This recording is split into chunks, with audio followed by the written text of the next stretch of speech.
The Gambler's Ruin Project, where the odds get cracked. The Gambler's Ruin Project is powered by SmartBet AI technology. MLS Match Day, August 16th, 2025. Welcome back to the Gambler's Ruin Project, where data meets the beautiful game.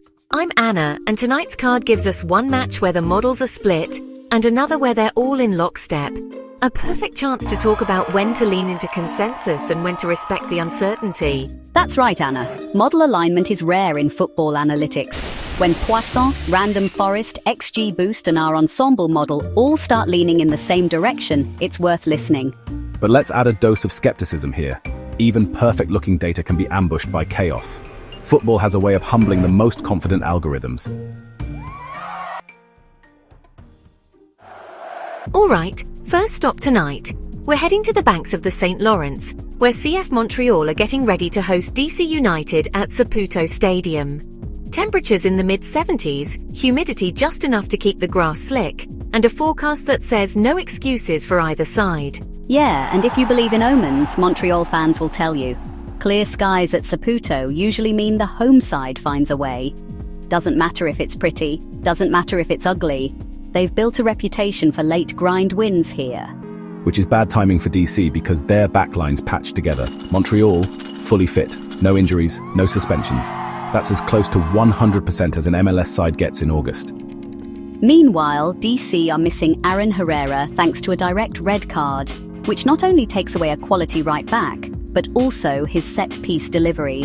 And Lucas McNaughton's muscle injury means they lose height and physicality in central defense. Translation: Montreal's wingers are going to have a field day out wide, and Romel Kyoto's probably already licking his lips. DC's defensive shape without Herrera gets, let's say, experimental.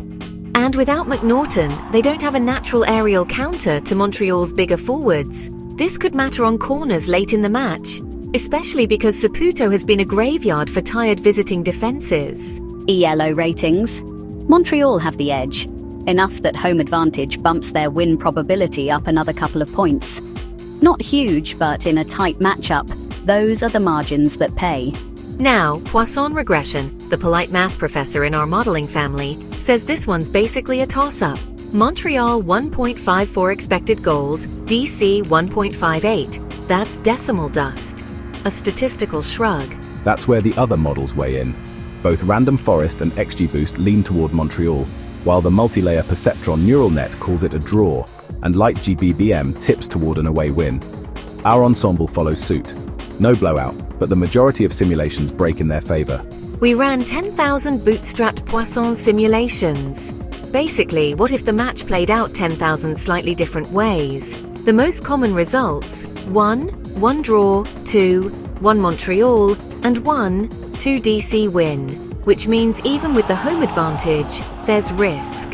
That's because DC aren't hopeless going forward.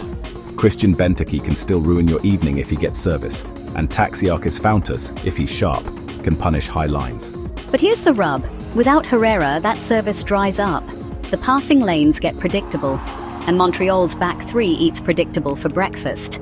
This all reminds me of Montreal's uncanny late-game magic here at Saputo. Just last season, they won 4 matches at home with goals after the 85th minute.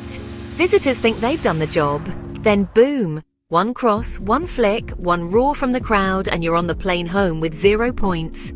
Yeah, Saputo late goals are basically a civic tradition. You've got poutine, jazz festivals, and the annual Let's Break Your Heart in stoppage time home win. And if you're DC and you're missing 2 starting defenders, that tradition might get an encore.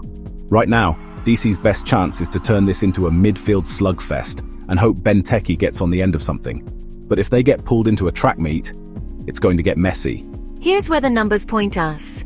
Montreal draw no bet. That's your safety net if it ends level. Over 1.5 total goals feels strong. Both teams are capable of scoring, but defenses aren't perfect here. And for the Brave, correct score flyer on 2, 1 Montreal. It fits the simulation trends, the injuries, and the late goal at Saputo script. Bottom line, DC are walking into a fully stocked Montreal side on their turf missing 2 key defensive cogs. You can call that an opportunity. We call it capital under siege. And probably under stress by the 85th minute. All right. We've covered models, injuries, simulations. Let's take a halftime breather. Because if you've followed Montreal long enough, you know Saputo Stadium doesn't just play host to football. Sometimes it stages full-blown weather dramas. And the most infamous of them all? The Great Saputo Fog Game. Oh, here we go. I still remember watching that on TV and thinking my stream had died. Yeah, you weren't alone. Half the country thought they were watching a minimalist art film. It was one of those late-season matches years back. Crisp autumn air, playoff stakes on the line, crowd buzzing. Then, right around the 30th minute, the fog starts rolling in from the St. Lawrence like it's got its own season ticket. At first, it's just picturesque. You know, that cinematic haze where you can still see the ball, but everything looks like a Nike commercial. Right, romantic even. Then it got thicker and thicker. By halftime, you couldn't see the opposite corner flag from the halfway line. I played Sunday League in pea soup like that. It's basically Marco Polo with cleats. The referee, doing his best impression of a man pretending to know what's happening. Offside calls were being made on faith alone. I swear at one point the assistant ref just froze, flag half raised like he was hoping no one would notice. And the players, they're shouting at each other just to figure out where everyone is. You'd see a midfielder turn with the ball, stop and squint into the mist like he's searching for Bigfoot. My favourite was the goalkeeper punting the ball and then nothing. Just gone. Vanished into the ether. No one knew where it landed until the crowd noise told you. Here's the thing. Conditions like that aren't just a spectacle. They're a complete mental reset. Models can say clear favourite, but when you can't even see the attacking third, the math goes out the window. It becomes pure reaction football. And it's not just visibility. Fog changes depth perception. You misjudge passes, runs look slower, headers get mistimed. It's like every player's wearing bad prescription glasses. Which is why, if you can't see the striker, maybe don't play the offside trap. Just a thought. Yeah, tactical advice from Dominic. When in doubt, everyone stays onside forever. In the end, the match finished in a 1-1 draw. The only goals came from set pieces, because of course they did. No one could string together a build-up play past 10 yards. And the post-match interviews? Half the players talked about how surreal it was. The other half said they couldn't remember chunks of the game because they literally didn't know what was going on. Still one of my favourite MLS oddities.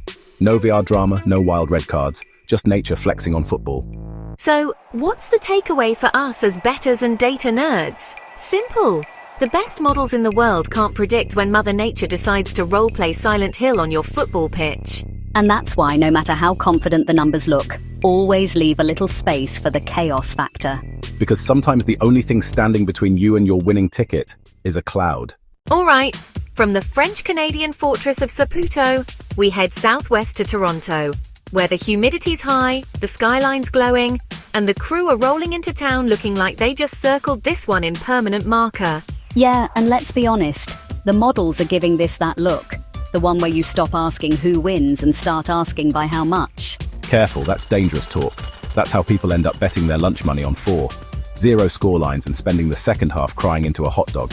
Team news first. Toronto's missing Nixo and Gomes with a hip injury. Not exactly a household name, but it thins out their defensive rotation. And this is not a week you want to be short on defensive options. Columbus are without goalkeeper Nicholas Hagen and defender Rudy Camacho.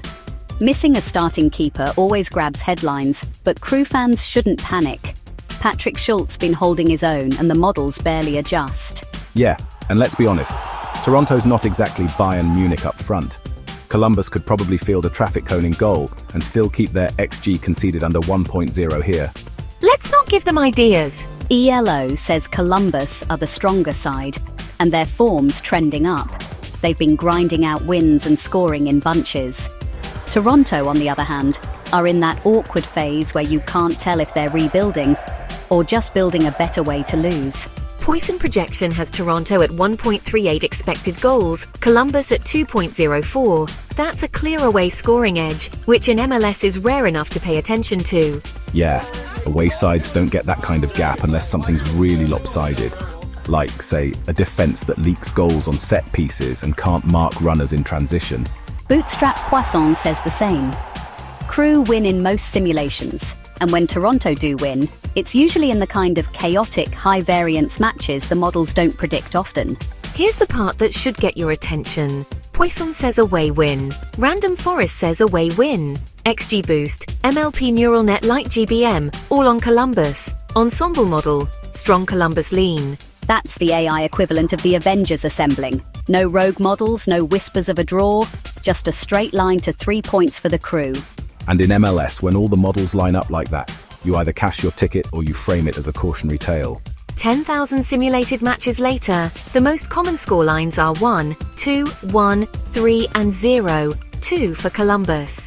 That tells you two things. 1, crew score more often than not, and 2, Toronto's clean sheet probability is roughly in snowball in a volcano territory. And if you're a Toronto fan, your best hope is to get one early. Because chasing the crew once they've scored first is like chasing a taxi in the rain. You're going to be wet, tired, and still stuck where you started.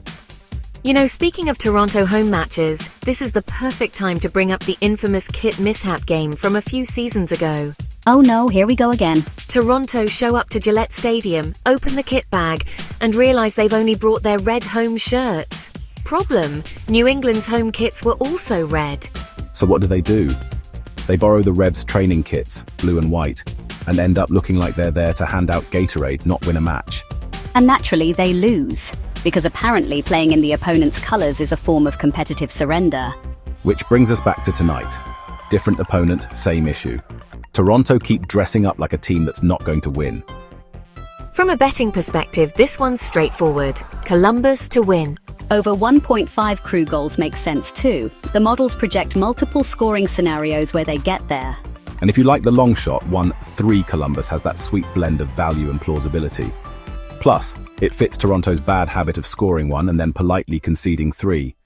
2 clear model leans this week, but as always, discipline matters. Strong data isn't a free pass to throw the bankroll around. Right. Away favourites in MLS are rare, but when the numbers, form and eye test all align, that's when you pay attention.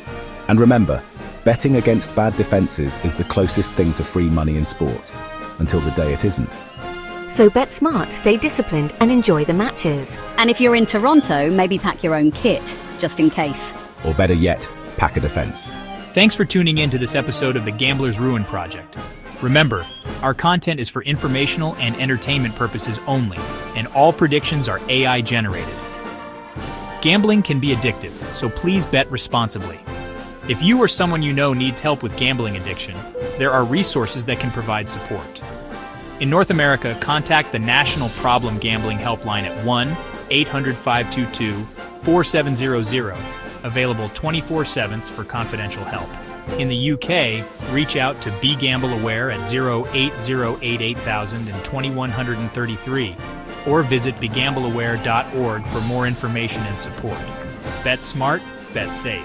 And as always, remember to keep things fun and balanced. We'll see you next week for more insights.